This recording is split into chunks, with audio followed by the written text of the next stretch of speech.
You better wake up to this. Millennials and Gen Z today stand on the edge of a financial catastrophe, and no one seems to be talking about it. Well, Patrick Bet-David's warning is a dire one, but I was able to extract 3 key components to this crisis that I want to tell you about. Obviously, this is not financial advice, but subscribe to the channel and watch this clip before we dive into it. The level of delinquency on this concept here has to be talked about.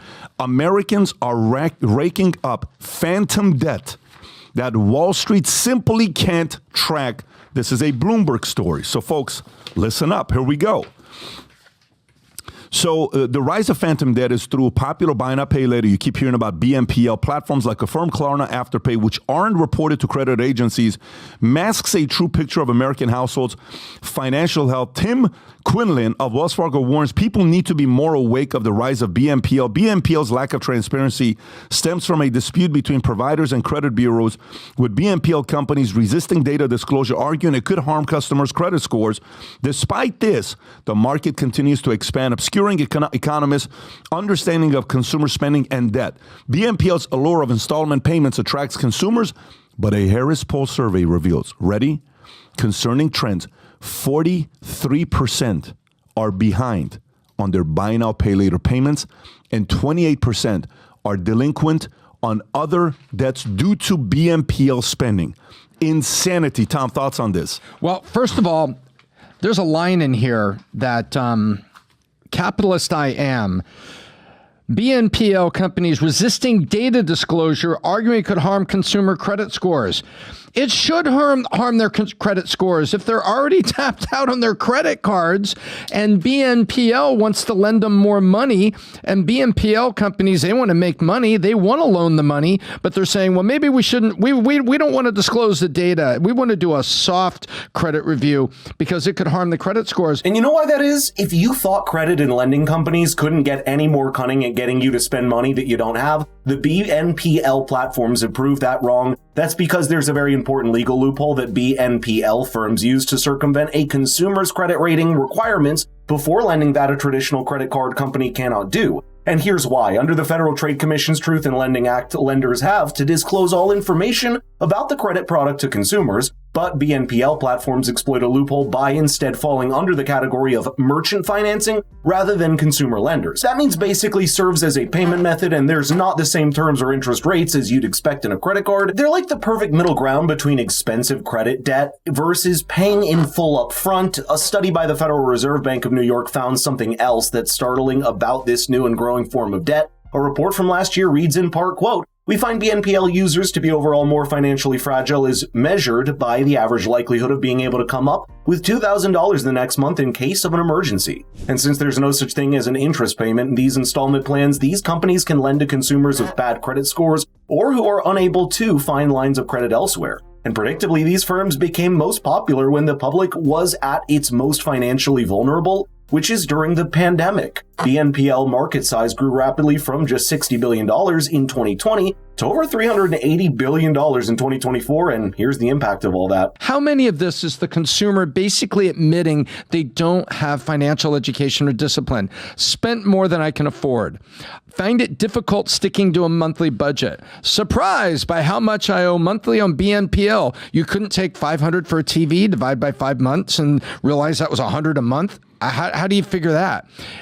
Falling behind on my other lines of credit, gone into debt, my spending is out of control. Look at this, like 3, 4, 5 of these are people openly saying they are absolutely incapable or not educated or out of control. It's, to me, this is a huge issue. It's simple. It's the result of a corporate culture that has no problems capitalizing on the insecurities of a generation brought up surrounded by bad debt. That's why most of Gen Z and millennials are living paycheck to paycheck even as their incomes increase over time. That's because lifestyle creep eventually catches up and the fear of missing out leads them to impulsive buying decisions. It's also a window into how there are new ways to market debt and credit to people, especially if you manage to attract a 0% interest BNPL option, would be to someone with their credit card would charge them 27% interest rate on the same purchase. That's because BNPL companies make their profit on the back end from the merchant rather than the customer taking a small slice of their sale. But what ends up with the customer is something they didn't really need, bought because the first installment payment was so small and inviting.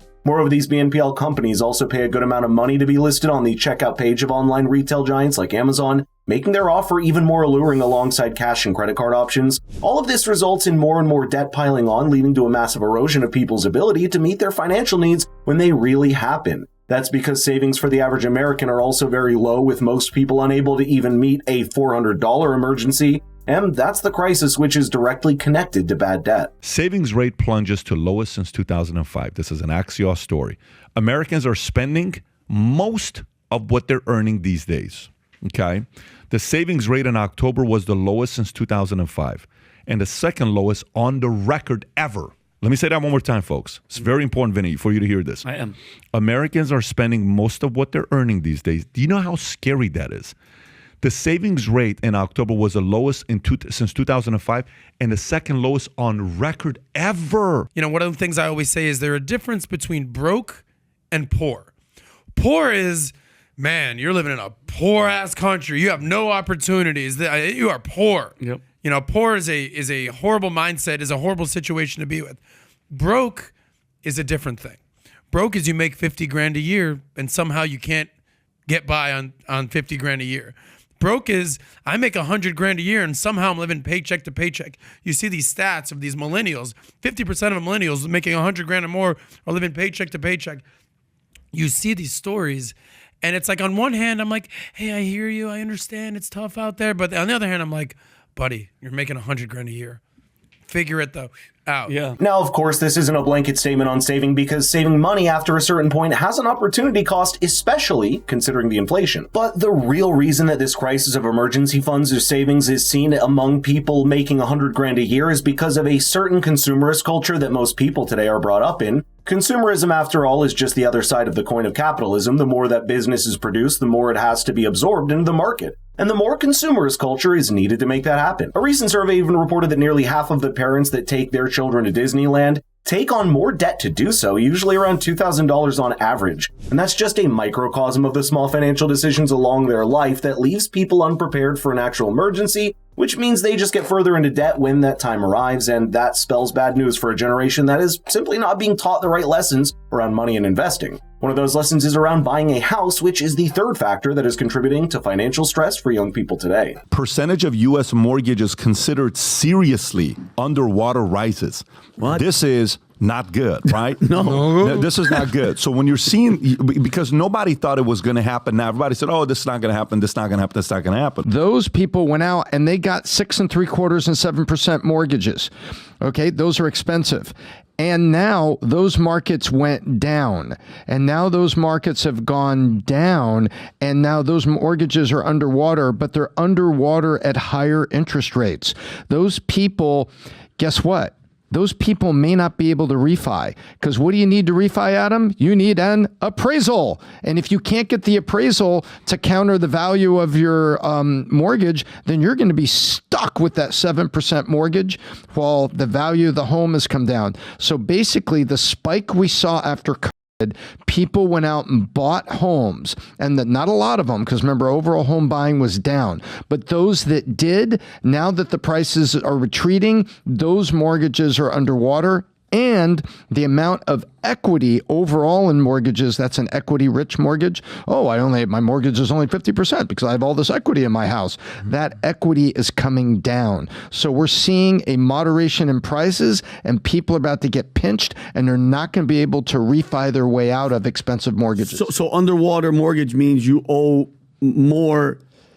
You owe more on the mortgage than the house is actually worth. Translation, on paper, your down payment is gone. All of this sounds like a scary mix, and it is, but the common thread between them is that they're all a result of small choices that compound into big problems, and that means getting ahead of most people today is just a matter of making the right decisions every day. Don't go into pointless debt, set aside some savings for rainy days, and make sure that big purchases like buying a house fit your financial stage of life. Let me know if you agree, because I do believe that a lot of these are down to personal choice and responsibility that can help this generation live a more stress-free financial life.